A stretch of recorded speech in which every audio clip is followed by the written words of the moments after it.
안녕하세요. 저는 30대 중반 여성입니다. 최근 지긋지긋한 인연을 끊어내고 홀가분한 마음으로 지내고 있어요. 그 지긋지긋한 인연이 누구냐고요? 바로 제 전 남편입니다. 아직도 생각하면 치가 떨릴 정도로 화가 솟구치지만 그래도 시원하게 갈라서고 제 삶을 살아가니 이렇게 편할 수가 없네요. 정말 인간 같지도 않은 사람과 제가 어떻게 이혼하게 되었는지 여러분들에게 소개하고자 이렇게 사연을 보냅니다. 그럼 제 이야기를 시작할게요. 저는 지인의 소개로 만난 남자와 1년 정도 연애하고 결혼했습니다. 우리 집은 평범한 가정이었고 남자친구네 집도 비슷한 수준이었어요. 결혼할 때 양쪽 집에 도움받지 않고 서로 모아놓은 돈으로 결혼했습니다. 집은 당연히 대출 껴서 장만했고요. 이렇게 결혼하고 여느 신혼집과 마찬가지로 행복한 신혼을 보냈습니다. 그런데 연애와 결혼은 다르다고 하잖아요. 행복한 것도 잠시, 남편의 단점이 두드러지게 보였습니다. 바로 우리 집 처가에는 좀 야박하다는 것이었죠. 어떤 것이냐면 여행 갔다가 돌아오는 길에 양가에 드릴 선물을 사던 때였습니다. 자기야, 우리 이거 어때? 아무래도 특산물 사드리는 게 좋을 것 같은데? 특산물? 그래, 좋지. 그럼 한라봉 2세트로 사야겠다. 한라봉? 그래, 그럼 한라봉으로 사자. 그래, 우리 집은 한라봉으로 2세트 하고 처가에는 뭐 사드리지? 응? 똑같은 거 사는 거 아니야? 어머님, 아버님께 한라봉 사드리면 우리 집도 한라봉 사서 드려야지. 아, 그러려고 했어? 한라봉 세트로 4개 사면 값이 꽤 되는데. 그러지 말고 우리 집에 한라봉 세트 해드리고 처가에는 저기 보니까 귤도 괜찮아 보이던데 귤 세트로 해드리는 게 어때? 아니, 왜 시댁이 한라봉이고 우리 집은 귤이야? 하려면 똑같이 해야지. 뭐 편애하는 것도 아니고. 그리고 왜 당연히 시댁이 한라봉이고 우리 집이 귤인데? 아이, 뭘 그렇게 또 예민하게 받아들여. 별것도 아닌 거 가지고. 우리 결혼하고 첫 여행하러 와서 사드리는 건데 우리 집에 한라봉 보내면 자기 점수 따고 좋은 거 아니야? 우리 엄마 아빠 사랑받는 며느리 돼야지. 원래 시집가면 출가 외인이라고 했고 아쉬운 대로 이번에는 이렇게 하고 나중에는 처가에 더 좋은 거 해드리자. 알겠지? 이런 식으로 자잘한 게 많았습니다. 처음에는 좀 서운하고 기분 나쁘기도 했지만 좋은 게 좋은 거라고 나중에 우리 집에 좋은 거 해드리면 되지 생각하고 넘겼습니다. 그러나 뭐라고 할 수 없는 것이 남편은 소위 말하는 짠돌이었습니다. 그래서 연애 시절부터 이런 부분이 좀 걸리긴 했지만 그만큼 알뜰하게 산다고 좋게 생각했죠. 그런데 우리 처가에 알게 모르게 짠돌이 짓 하는 비슷한 일들이 쌓여갔고 그럴 때마다 제 서운함은 조금씩 쌓여갔습니다. 그래서 이런 문제를 남편과 의논하고자 이야기하면 좋을 것 같아 대화 좀 하자고 했어요. 그러면서 겸사겸사 양쪽 집안에 용돈 드리는 것도 이야기 나눠보려 했습니다. 자기야, 자기는 일부러 그런 거 아니겠지만 솔직히 나는 좀 서운하기도 했어. 그렇지만 자기가 정말 편애하는 마음으로 그랬다고 생각 안 해. 자기도 모르게 한 행동이었을 것이고 그게 오해로 쌓여서 내가 서운했던 것 같아. 그러니까 우리 앞으로 서로 오해해서 감정 상하지 않도록 조심하자. 되도록 선물이나 행사에 드리는 용돈 같은 거 똑같이 드렸으면 좋겠어. 자기 생각은 어때? 난 이런 일로 오해하고 있는 줄 몰랐네. 정말 별일 아니라고 생각해서 몰랐어. 그래, 자기 말대로 나도 조심할 수 있는 부분은 조심할게. 그런데 난 편애하려는 마음 정말 없어. 자기도 알잖아. 나 돈 아끼면서 사는 거. 아낄 수 있을 때 아껴야 나중에 더 편한 거잖아. 그게 어쩌다 보니 이상하게 표현된 것 같은데 내 마음은 그게 아니었어. 응, 알겠어. 이제부터는 서로 맞춰가면 되지. 참, 그리고 말이 나와서 말인데 우리 양쪽 부모님께 명절, 어버이날, 생신 이럴 때만 용돈 드리잖아. 그런데 그러지 말고 매달 얼마씩 아예 용돈 드리는 건 어때? 뭐? 매달 용돈을 드리자고? 왜? 그럴 만한 이유라도 있어? 아니, 뭐 이유가 크게 있는 건 아니지만 그냥 용돈 드리면 좋지 않을까 싶어서. 사실 양쪽 집안 사정 다 알만하니까 생활비에 좀 보태시라고 용돈 개념으로 드리자는 거지. 왜? 자기는 별로야? 우리 결혼 전에는 집에 생활비 보태드렸잖아. 그래서 생각난 김에 이야기하는 거야. 의도는 좋은데 지금 우리한테 그럴 여유가 어디 있어? 솔직히 생각해봐. 우리 집 아직 장만도 못했어. 이 집도 다 대출 껴서 전세로 겨우 구한 거고 거기다 우리 매달 월급 받으면 한 달 생활하면서 대출값도 갚아야 해. 그리고 아주 조금 남겠지만 그거라도 저금해야 하고 그래야 빨리 우리 집 장만하지. 요즘 같은 시대에 집 장만이 그리 쉬운 것도 아니고 정신 바짝 차려야 한다고. 그런데 지금 양쪽 부모님께 용돈을 드리자고? 그것도 매달? 난 그렇게 하는 게 우리 미래를 생각하면 아닌 것 같아. 솔직히 내 말이 맞잖아.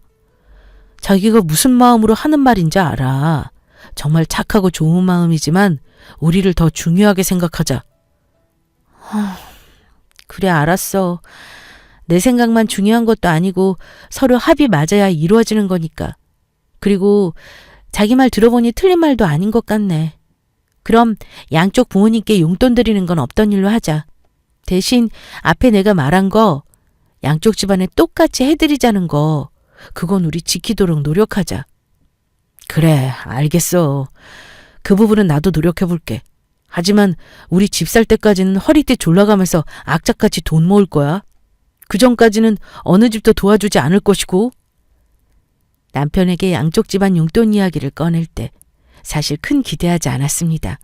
왜냐하면 저는 남편에 대해서 너무 잘 알기 때문이죠. 돈이라면 얼마나 신경이 곤두서 있는 사람인데 순순히 그러자 하지 않을 거라 예상했었습니다. 비록 양쪽 집안에 용돈을 드리지는 못해도 이제 무엇을 하나 하더라도 똑같이 해드릴 수 있겠다는 생각에 저는 그저 기쁜 마음으로 넘어갔어요. 그러다 며칠 후 퇴근하고 집에 왔더니 남편의 하나밖에 없는 여동생인 신우와 어머니가 집에 와 계셨습니다. 남편과 앉아서 이런저런 이야기를 나누는 것 같았어요. 어머, 어머니 아가씨 오셨어요? 저녁을 드신 거예요? 저는 어머니 오시는 줄도 모르고 이제야 퇴근하고 왔네요. 미리 연락이라도 주시지. 그러면 뭐라도 사왔을 텐데. 잠시만요. 제가 지금 빨리 뭐라도 준비할게요. 아니다. 괜찮아. 저녁은 집에서 먹고 왔어. 밥 먹자고 온 게 아니고 그냥 할 이야기가 있어서 이렇게 왔다. 아무래도 전화로 툭 말하는 것보다는 이렇게 얼굴 보고 이야기하는 게 좋을 것 같아서 말이야. 아, 그러시구나. 이랑 의논할 거 있어서 오신 거죠? 그럼 제가 과일이라도 준비해 올게요. 과일은 무슨 괜찮다. 그러지 말고 너도 앉아서 같이 이야기 좀 하자꾸나. 안 그래도 이 일을 너한테도 이야기해야 할 것 같아. 이미 아들하고는 다 이야기가 돼서. 저랑요? 저는 영문도 모를 어머니의 말씀에 서둘러 남편 옆에 앉았습니다. 어머니와 아가씨는 서로 눈을 맞추더니 아가씨가 입을 열어 말했어요. 언니, 저 축하할 일이 생겼어요. 저 이번에 남자친구랑 드디어 결혼해요. 어머, 결혼이요? 아가씨 드디어 시집 가는 거예요? 남자친구랑 오래 연애하시더니. 와, 축하해요. 정말 잘 됐네요. 그럼 이제 결혼 준비하느라 아가씨 바쁘겠네요. 상견례는 언제예요? 그리고 하실 말씀이라는 게 아가씨 결혼 이야기였어요? 아니, 그건 아니고 사실 결혼 문제로 오빠한테 부탁 좀 하러 왔어요. 너도 방금 들었지만 내 신우가 글쎄 드디어 시집을 간다더구나. 사랑하는 사람이랑 좋은 가정 꾸리겠다고 하는데 까놓고 보면 얘가 모은 돈이 있어야지. 결혼 그냥 하는 것도 아니고 어느 정도 쥐고 있어야 하는 거 아니겠니? 부모로서 딸 결혼하는데 되는 대로 보태주고 싶지만 너도 알다시피 우리 형편이 그렇지 않잖아. 그런 여유가 어디 있겠어. 그래서 내가 이렇게 부탁하러 왔다. 아들한테 동생 결혼 위해서 조금 도와달라고 말하고 있었어. 우리 아들은 도와준다고 했고. 그런데 너희 부부 저금하는 통장이 내 것이라며 신우 결혼을 위해서 내가 그 돈 좀 우리한테 빌려줘야겠다. 네? 저희 부부 적금으로요? 그래. 너희들이 모으고 있는 그 적금. 신우를 생각해서 좀 도와줄 수 없니? 이렇게 어렵사리 결혼해서 가정 한번 꾸려보겠다는데 가족으로서 도와줄 수는 있는 거잖아. 남자 쪽 집안에서 우리 집안 아무것도 없다고 무시한다고 하더라. 그런 상황에서 내 신우가 시집간다고 생각해봐. 얼마나 무시당하면서 기 한번 못 펴고 살겠니? 가족 좋다는 게 뭐야. 어려울 때 서로 도우면서 사는 거지. 그러니까 세아가 내가 이렇게 간곡히 부탁하마. 저는 순간적으로 당황해서 그만 시선을 돌려 남편을 쳐다보았습니다. 제가 뭘 어떻게 해야 할지 몰랐고 무슨 말씀으로 드려야 할지 몰랐으니까요. 남편은 그런 제 멍해진 표정을 보더니 살살 눈치 보면서 이야기하더군요. 자기야, 나도 고생해서 열심히 모은 돈 선뜻 주기 어렵지만 그래도 어쩌겠어. 가족이고 내 하나뿐인 여동생인데 그냥 모른 척 나 몰라라 할 수 없잖아. 우리 모으고 있는 적금 깨고 동생 도와주자. 아, 자기야, 잠시 나랑 이야기 좀 해. 저는 남편과 따로 이야기해야 할 것 같아서 안방으로 남편을 끌고 들어갔습니다. 그리고 문을 닫고 혹시라도 소리가 들릴까 싶어 작은 목소리로 말했어요. 자기야, 이거 지금 무슨 상황이야? 갑작스런 말을 들으니까 좀 당황스럽지만 자기 정말 도와주려는 생각인 거야? 하나뿐인 동생이고 엄마한테 들어보니까 안 됐잖아. 결혼하기 전부터 무시당하고 결혼시켜야겠어? 이건 아니지. 돈 없다고 사람 무시당하면 안 되는 거잖아? 우리가 뭐 대단한 돈 모은 것도 아니지만 그래도 오빠로서 할 수 있는 일이라면 해주고 싶어. 아니, 나 정말 당황스럽다. 자기야, 얼마 전까지 나랑 했던 이야기 기억 안 나? 그때 자기가 뭐라 그랬어? 우리 집 살 때까지 허리띠 졸라매고 살아야 한다며. 그리고 집장만 하기 전에는 절대 그 어느 집도 도와주지 않는다고 자기 입으로 말했어. 그런데 이렇게 이야기하면 내 처지에서는 당황스럽지 않겠어? 거기다 이건 한 사람의 돈이 아닌 우리 서로 같이 모은 돈인데. 그래서 이렇게 자기한테 이유 설명하는 거잖아. 그리고 내가 자기한테 그런 말한 건 맞지만 솔직히 이건 예외 아닌가? 어쩔 수 없는 특별한 상황인 거잖아. 처지 바꿔서 자기 동생이 결혼한데 이런 상황이야. 그럼 자기는 어떨 것 같아? 그냥 모른 척 할 수 있겠어? 가족과 관련된 일에 누가 쉽게 외면할 수 있을까? 난 그 누구도 그러지 못한다고 생각해. 솔직한 마음으로는 고생해서 번 돈 열심히 모은 건데 이렇게 다 쏟아내어 주기 싫었습니다. 남편보다 강한 마음은 아니지만 언젠가는 꼭 내 집 마련하고 만다라는 목표가 있었기 때문에 선뜻 동요되지 않았죠. 하지만 남편의 말을 듣고 보니 틀린 소리는 아니었어요. 남편 말대로 내 동생이 이런 상황이라면 저도 남편과 같은 마음이지 않을까 생각했습니다. 거기다 시댁 처지를 뻔히 알고 있어서 그런지 마음이 약해지기도 했죠.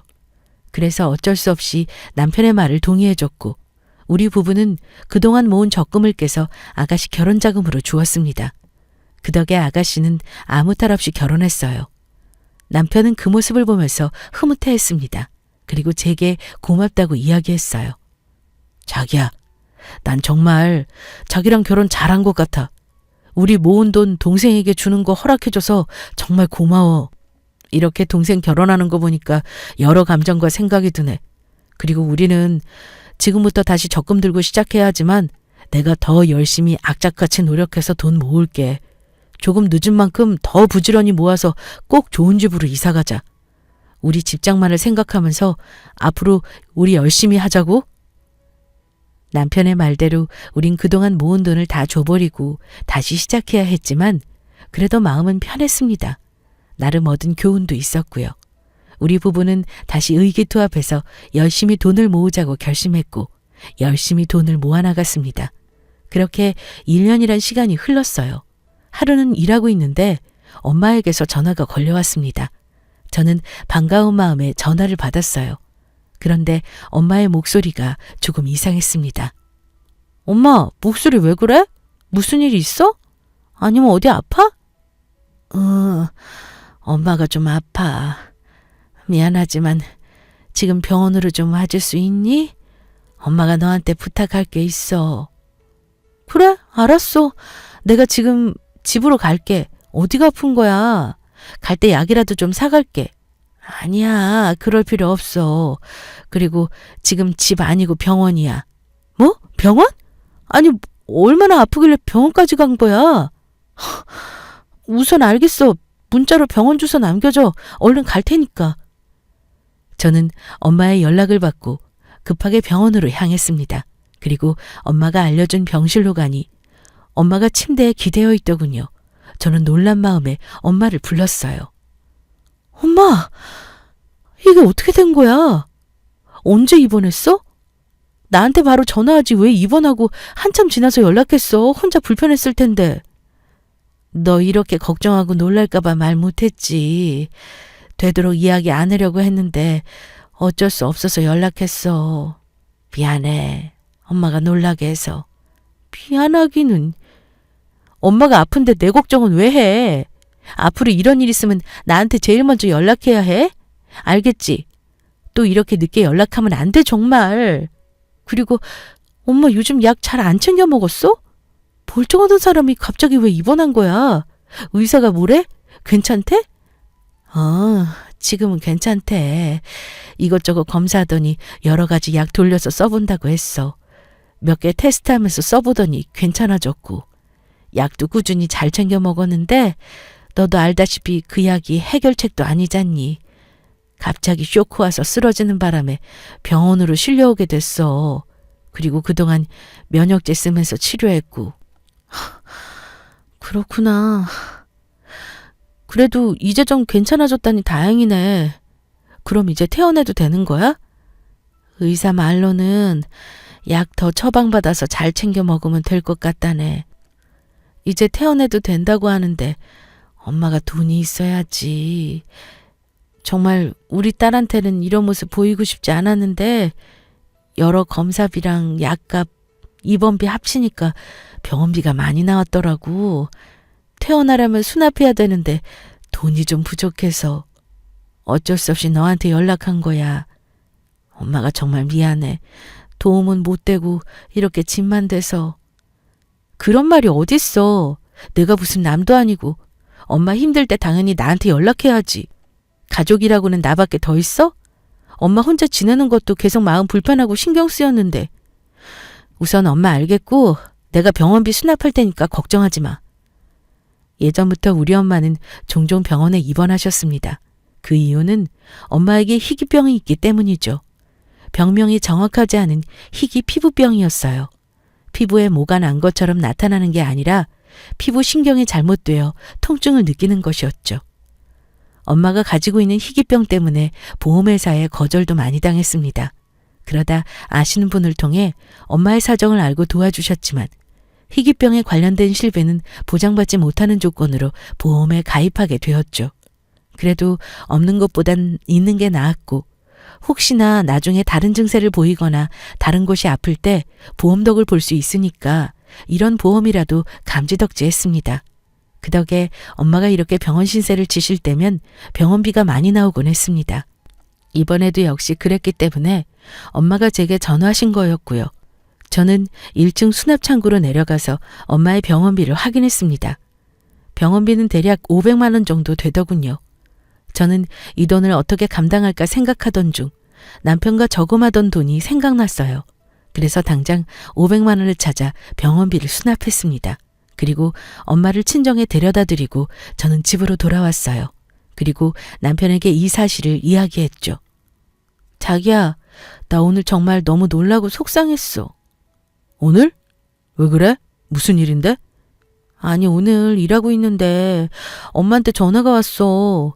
엄마가 병원에 입원하셨다고 하잖아. 자기도 알지. 우리 엄마 희귀병 있으신 거.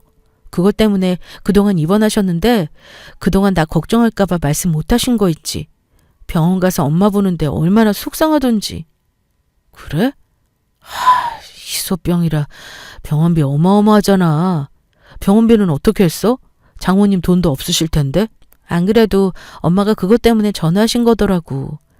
되도록 나 모르게 하고 싶으셨는데 검사 비용하고 치료 비용에 돈이 많이 들어갔으니까 병원비 부족해서 전화해 주셨어. 보니까 대략 500만 원 돈이길래 내가 내드렸어. 뭐? 당신이 그 큰 돈을 내드렸다고?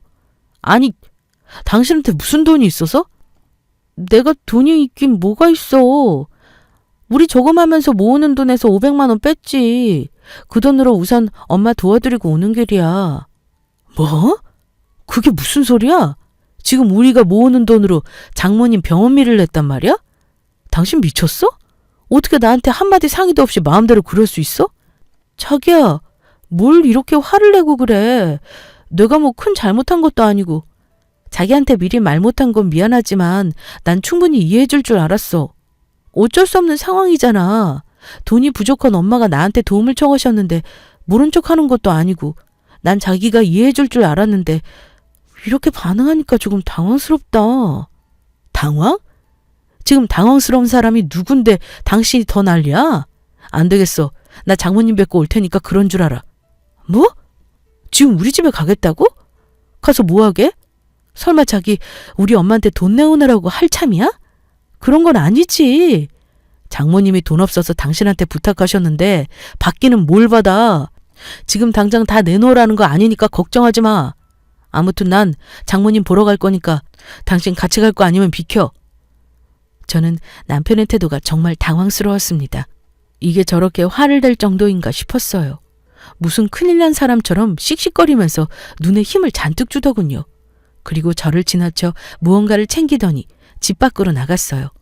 저는 황당해서 잠시 멍하니 있다가 이내 정신을 차리고 남편을 따라서 친정으로 갔습니다. 그리고 남편에게 퇴원했어도 엄마 몸 상태가 안정된 것은 아니니 제발 집에 가자며 설득했어요. 막 퇴원한 엄마에게 도대체 뭐 하는 거냐만 난리쳤습니다. 그런데 남편은 차분한 목소리로 그러더군요. 자기가 생각하는 일 없을 테니까 걱정하지 마. 제대로 확실히 처리하고 싶어서 찾아뵙는 거야. 퇴원하셨다고 하니 겸사겸사 인사도 드리고. 남편은 최대한 차분하고 좋게 이야기했지만 저는 그런 남편이 불안하고 걱정됐어요. 그래서 남편에게 우선 오늘은 늦었고 엄마 몸도 편치 않으시니 나중에 같이 찾아뵙자고 설득했습니다. 그러자 남편도 잠시 생각하더니 그게 좋을 것 같다며 알겠다고 하더군요. 그렇게 어느 정도 일이 마무리되나 싶었습니다. 그리고 다음 날 퇴근하고 집에 돌아왔을 때 남편이 저를 보자마자 종이 한 장을 내밀었어요. 이게 뭐야? 뭐긴. 자기가 잘 살펴보면 되잖아. 저는 남편의 말을 듣고 종이에 적힌 글들을 읽어 내려갔습니다. 차용증? 이게 뭐야? 이 차용증 뭔데? 당신 설마... 맞아. 오늘 일찍 퇴근하고 장모님 찾아뵀어. 겸사겸사 아프신 건 어떤지 여쭤보기도 했고 그리고 당신이 어제 이야기해 준 거 말씀드리면서 차용증 받아왔지? 아무리 가족이라지만 이렇게 확실하게 해두는 게 좋아. 그래야 나중에 뒷말 나왔을 때 해결하기 쉽고. 참, 내가 차용증하고 혹시 몰라서 대화 내용도 다 녹음해뒀어. 빼도 박도 못하게. 남편은 바지 주머니에 있던 핸드폰을 꺼내 제게 녹음 내용을 들려줬습니다. 핸드폰에서는 엄마와 남편의 목소리가 흘러나왔어요. 둘의 대화 내용은 이러했습니다. 박서방, 우리 딸한테 이야기 듣고 나 걱정되어 온 거야? 나 괜찮은데 뭐하러 왔어? 바쁜 사람이. 나 이렇게 아픈 게 한두 번도 아닌데 걱정하지 않아도 돼. 그래도 이렇게 와줘서 고마워 박서방. 우리 딸하고 박서방이 어찌나 보고 싶던지. 네, 장모님 몸 괜찮으시죠? 이 사람한테 이야기는 대충 들었습니다. 제가 이렇게 장모님을 찾아온 이유는 몸 괜찮으신지 안부도 묻고 확실하게 해야 할 부분도 있어서 겸사겸사 찾아왔습니다. 우리 박서방이 걱정해줘서 그런지 난 괜찮아. 더 나아질 거고. 그런데 확실하게 해야 할 부분은 뭔가? 나한테 뭐 할 말이라도 있는 거야? 아내한테 듣기로 장모님 병원비 500만 원 돈 나왔다고 들었습니다. 그걸 아내가 다 처리했고요. 어휴 그래. 내가 병원비 낼 돈이 부족해서 우리 딸한테 도움 청했어. 자네하고 우리 딸한테 도움은 못 될 망정 이렇게 집만 대서 정말 미안하게 생각하네. 그렇지만 우리 딸이 빌려준 돈은 내가 어떻게 해서든 갚을게. 매달 내 앞으로 나오는 연금이 있으니까 그걸로 조금씩 갚을 생각이야. 정말 여러모로 내가 사위 얼굴 볼 면목이 없어. 결혼할 때 뭐 하나 도와준 것도 없는데. 네, 맞습니다. 저희 결혼할 때 도와주신 거 하나 없죠. 이렇게 그냥 병원비 내드리면 장모님 마음 편치 않으실 거라는 것도 잘 알고요. 그러니 우리 확실하게 하고 넘어가죠. 박서방, 이게 뭔가? 종이하고 펜입니다. 이걸로 제게 차용증 하나 써주시죠. 장모님이 매달 나오는 연금으로 500만 원 갚으신다고 하셨지만 아무래도 확실하고 깔끔하게 하는 게 좋지 않겠습니까? 그래야 장모님도 그렇고 제 마음도 편하죠. 어? 뭐라고? 차용증? 그러니까 자네 지금 나한테 차용증 받으려고 온 거야? 뭐 겸사겸사요. 그럼 이제 차용증 쓸까요? 장모님이 쓰기 편하시도록 제가 불러드릴 테니까 그대로 적으시면 되겠네요. 저도 이렇게 하는 거 마음 불편하지만 어쩌겠어요. 깔끔하게 하지 않으면 나중에 문제 생길 수도 있는걸요. 그러게 장모님은 왜 그런 보험에 드셔가지고 아무리 희귀병이라 실비 지원이 안 된다 해도 잘 협의해 보시지 왜 보장도 못 받는 보험에 드셨어요. 저는 남편이 들려준 녹음 내용을 듣고 경악을 금치 못했습니다. 이게 무슨 개소리인가 싶었어요. 차용증. 상식적으로 아픈 장모에게 한다는 소리가 저게 맞는 건가요? 저게 내 남편이 맞나 싶었습니다. 아픈 엄마한테 이렇게 행동하는 남편이 너무하다 싶었고 참 실망했어요. 그래서 저는 순간적으로 올라오는 화를 참지 못하고 소리쳤습니다. 야, 이 미친놈아! 지금 그게 무슨 말이야? 어디 미쳤어? 제정신이야? 감히 이런 걸 우리 엄마한테 쓰려고 하는 게 말이 돼? 자기 지금 나한테 미친놈이라 그랬어? 아니, 말이 너무 심하네. 내가 뭘 그렇게 잘못했다고 그래? 솔직히 가족끼리 확실하게 하는 게 나쁜 건 아니잖아. 내 딴에는 장모님 마음 편하게 해드리고 싶은 부분도 있었고 이렇게 해야 장모님도 미안해하지 않으실 거 아니야. 그걸 지금 변명이라고 하냐? 너 정말 미쳐도 제대로 미쳤구나. 어떻게 하면 그딴 생각을 할 수 있는 거니? 이거 완전 사이코패스 아니야. 넌 진짜 피도 눈물도 없는 못된 놈이다. 어떻게 아픈 장모한테 이런 식으로 잔인하게 구니? 뭐 사이코패스? 진짜 말이 심하네. 됐어. 난 깔끔하게 정리하려고 한 건데 그게 그렇게 잘못한 거냐? 빌어먹을 진짜. 그래, 됐어. 네 마음대로 생각해라. 지금 화낼 사람이 누군데 왜 지가 화를 내면 나가는 건지 이해되지 않았습니다. 저는 남편이 나간 현관을 노려보며 생각했어요. 내가 저런 걸 남편이라고 생각하고 여태 살았다니. 장모한테 주는 500만 원이 그렇게 아까워서 저런다고 생각하니까 오만정이 다 떨어지면서 남편에게 치가 떨리더군요. 지는 동생 결혼 비용 3천만 원 그냥 줬으면서 말입니다. 계속 곰곰이 생각하니까 더 이상 남편과 같이 살 자신이 없었어요. 저는 짐을 싸서 친정으로 갔고 얼마 후 남편에게 이혼장을 보냈습니다. 남편은 그런 제게 조금의 미안함도 전하지 않고 잘 됐다며 이혼에 동의한다고 하더군요. 그렇게 우리 둘은 깔끔하게 갈라섰습니다. 그렇지만 전 이혼으로 그치지 않았어요. 순순히 이혼해주면 재미없죠. 이 미친놈에게 똑같은 또라이 짓으로 되갚아주고 싶었습니다. 그리고 결정적으로 저를 이 구역의 미친 자로 만든 이유가 있었어요. 이혼하면서 계좌를 다 확인해보니 그동안 저 몰래 시댁에 월 100만 원씩 용돈을 드리고 있었습니다. 그래서 저는 도저히 이 화를 참을 수가 없었어요. 이혼 조정기간을 가지며 남편 모르게 시댁을 찾아갔습니다. 어머니 안녕하세요. 그동안 잘 지내셨죠? 아니 내가 여긴 무슨 일이니? 다 끝난 마당에 내가 여길 왜 온 거야? 저는 어머님께 인사드리며 핸드폰을 꺼내 남편에게 전화를 걸었습니다. 남편은 전화를 받았고 저는 남편이 똑똑히 들을 수 있도록 크게 이야기했어요. 어머, 말씀 정말 섭섭하게 하신다. 이혼하지만 아직 확정 아니고 조정기간이에요.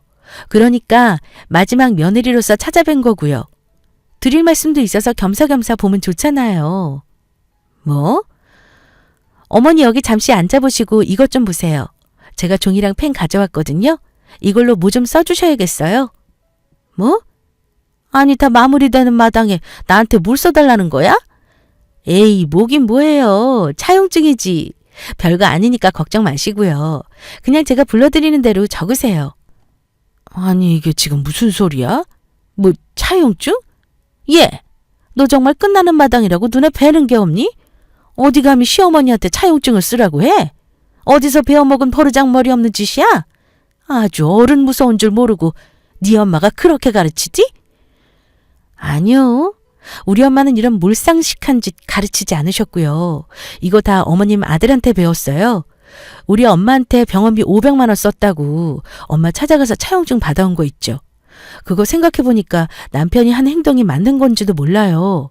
아무리 가족이라도 확실하고 깔끔하게 하는 게 좋죠. 그러니까 앞으로 그 3천만 원 어떻게 갚을 건지 계획을 자세히 쓰세요. 난 또 뭐라고? 너 그것 때문에 우리 아들하고 이혼한다고 난리친 거였니? 별것도 아닌 거 가지고 아주 난리를 치는구나. 그리고 너희 엄마 병원비랑 신우 결혼식 비용 보태준 거랑 같아? 엄연히 다르지. 너희 엄마가 먼저 빌려달라고 말한 거 아니야? 그럼 그건 빌려준 돈이니 받아야 하는 거고. 신우한테 보태준 결혼 비용은 받을 생각 없이 그냥 준 거 아니야. 지난 일 묻어둬야지 받을 생각을 하니? 너 정말 치사하고 염치 없다. 적어도 우리 아들은 너한테 미리 상의라도 했어. 넌 말 한마디 없이 혼자 결정하고 쓴 거 아니야? 어머니, 염쳤다고 하는 건 본인과 아드님에게 하셔야 하는 말이고요. 단어 뜻 제대로 아시고 알맞게 사용하세요. 그리고 어머님 아들이 생각 없이 말하는 거 보고 저 근거 없는 논리는 어디서 나온 생각인가 참 궁금했거든요. 그런데 이제 알겠네요. 그 어미의 그 자식이라고. 어머님의 무논리를 듣고 있으니 참 기가 찹니다. 그리고 이것뿐만이 아니에요. 그동안 매달 용돈 100만 원씩 저 몰래 받으셨잖아요. 그것도 둘이 열심히 벌어서 모은 돈으로 말이죠. 나이 드셨으면 염치 좀 챙기세요. 어머니는 제가 말한 용돈 이야기에 헛기침을 하시며 시선을 피하셨습니다. 그리고 그때 통화 내용을 실시간으로 듣던 남편은 급하게 시댁문을 열고 들어왔어요. 그리고 제게 뭐 하는 짓이냐며 퍼부었습니다. 야, 너 지금 이게 뭐 하는 짓이야? 진짜 나랑 한번 해보자는 거냐? 뭐가? 네가 한 짓 똑같이 해주고 있는데 왜 난리야? 네 말대로라면 난 어머님 마음 불편하실까 봐 편하게 해드리려고 하는 건데 뭘 그렇게 화를 내? 이게 그렇게 화낼 일인가? 네 말처럼 확실하고 깔끔하게 하는 거 좋잖아. 거기다 우린 어차피 갈라서는 마당에 내 돈 다시 찾아오는 게 맞지. 그건 이미 지난 일이잖아. 지난 돈을 되찾겠다는 게 말이 돼? 왜 말이 안 돼? 그럼 네가 한 미친 짓은 말이 되니? 네가 한 짓이나 말 안 된다고 하는 거야. 인간아. 됐고 난 차용증 받아야겠으니까 그렇게 알아. 3천만 원과 그동안 나 몰래 시댁에 드린 용돈까지 다 포함해서 정확히 반씩 나눌 거라고. 웃기지 마. 네가 그런다고 그 돈 다시 돌려받을 수 있을 것 같아? 이미 시간도 많이 지났고 다 지난 일이라고. 그리고 내가 가만히 당하고만 있을 것 같아? 어림없어. 어디 버릇없이 우리 엄마한테 되지도 않은 소리를 짓거려? 당장 우리 엄마한테 무릎 꿇고 사과해. 안 그러면 진흙탕 이혼으로 만들어줄 테니까. 당장 사과 안 해? 웃기고 있네. 진흙탕 싸움은 이미 시작됐어, 이 등신아. 나 몰래 매달 준 용돈, 그리고 신우 결혼자금 보태라고 준 3천만 원. 난 정확히 받을 거 다 받고 끝날 거야. 이미 변호사랑 다 끝난 이야기고. 네가 난리쳐봤자 내가 받지 못할 이유 없다고. 알겠어? 이 머저리 같은 놈아. 저는 남편 얼굴에 들고 있던 흰 종이와 펜을 집어던졌습니다. 그리고 당당하게 걸어서 시댁 현관문을 열고 나왔죠. 엄마가 있는 집으로 돌아가는 길에 다시 변호사 사무실에 들러 확실하게 서류 준비까지 마쳤고 이혼 조정 기간이 끝나는 시점이 받아야 할 돈에 대해서 다 청구했습니다. 순순히 주지 않으면 소송도 불사하겠다는 확고한 제 뜻을 남편에게 전달했고요. 남편도 변호사를 만나 확인해 봤겠지만 제가 못 받을 이유는 없었습니다. 그걸 알게 된 남편은 어떻게든 주고 싶지 않아서 거지 같은 소리로 절 설득했어요. 어찌나 불쌍한 목소리로 이야기하든지 듣는 귀가 다 우스웠습니다. 정말 이렇게까지 해야겠어? 헤어지는 마당에 이런 소리 하는 거 우습겠지만 내 동생이 자기를 얼마나 친언니처럼 좋아하고 따랐는지 알잖아. 그니까 이쯤에서 그만하자. 나도 장모님께 그렇게 한 행동은 잘못했어. 반성할게. 그니까 우리 이제 그만 자존심 그만 부리고 다시 전처럼 잘 지내보자. 응? 돈 문제만 아니면 우리 이렇게 싸울 일도 없었잖아. 나도 앞으로 더 이상 500만 원 묻지 않을게. 약속해. 가만히 남편의 말을 듣고 있자니 제 입에서 담지 못할 오만 욕이 다 튀어나올 것 같았습니다. 이 미친놈이 기세등등할 때는 언제고 정확히 돈을 나눠줘야 하니 남편은 인제 와서 꼬리 내린 척 무마하고 싶은 거였던 거죠. 제가 이런 시커먼 속을 모를 것 같나요? 하루 이틀 본 사람도 아니고 남편의 속이 훤히 들여다보이니 정말 가짠터군요. 저는 그런 남편을 향해 또렷한 정신으로 말했습니다. 내가 뭐하러 너 같은 또라이랑 다시 사니? 그런 끔찍한 소리 하지 마. 제가 죄송합니다. 잘못했습니다. 제발 저랑 살아주세요 라고 해도 어이없을 판에 전처럼 잘 지내보자? 더 이상 이런 개똥 같은 소리 듣고 싶지 않고 2번 다시 전화하지 마라. 나한테 할 말 있으면 변호사 통해서 이야기하고 법정에서 보자. 참, 나한테 줄 돈 미리미리 준비해놓고. 남편과의 전화를 끊어버리고 난 뒤 남편의 번호를 수신 거부해버렸습니다. 그러자 시어머니 신우번호로 연락이 오더군요. 짜증나서 시댁번호 모두 다 수신 거부해놓았어요. 제가 연락을 다 차단하니 나중에는 우리 집 앞으로 찾아오기도 했고 우편함에 제게 하고 싶은 말을 편지로 써놓기도 했더군요. 내용은 뭐 뻔했죠. 잘못했다는 반성문이었습니다. 그렇지만 이딴 반성문에 다시 받아줄 제가 아니죠. 한 번 아닌 놈은 아닌 거였는데 그동안 그걸 몰랐습니다. 제가 계획한 대로 이혼 밀어붙였고 변호사의 예상대로 이혼은 쉽게 끝이 났습니다. 당연히 제가 되찾아올 돈도 전부 받을 수 있었죠. 저는 이혼하고 엄마와 함께 지내고 있어요. 남편에게 받은 돈으로 엄마와 여행도 다니면서 소소한 행복을 느끼며 살아가고 있습니다. 앞으로 이 행복이 계속 유지될 것 같네요. 엄마 모시면서 전처럼 열심히 일하고 다시 다가올 새 사랑도 기대해 보렵니다. 제가 이런 쓰레기를 만나고 평생 혼자 살기에는 아까운 여자거든요. 앞으로 제 인생을 많이 응원해 주세요. 여러분들은 결혼하실 때 상대방을 신중히 보고 결혼하세요. 안 그러면 나중에 저처럼 될 수 있습니다. 연애 때는 몰랐는데 살아보니 다르더라고요. 이런 쓰레기 같은 미친놈 만나지 마시고 좋은 사람 만나시길 바라요. 그럼 지금까지 제 긴 사연 들어주셔서 감사합니다.